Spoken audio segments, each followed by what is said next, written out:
গুলি করে পাগলা হলেন।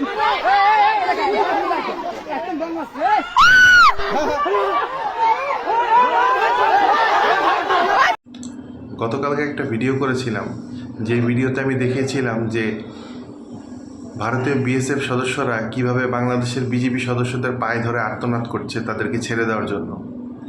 আজকে দেখুন, বাংলাদেশের ফেনী সীমান্তে কয়েকজন বিএসএফ সদস্য বাংলাদেশে প্রবেশ করে এবং বাংলাদেশের সাধারণ জনগণ এবং সেই এলাকার গ্রামবাসীরা লাঠিসোঁটা নিয়ে তাদেরকে উত্তম মধ্যম দিয়ে বাংলাদেশ থেকে বিতাড়িত করে।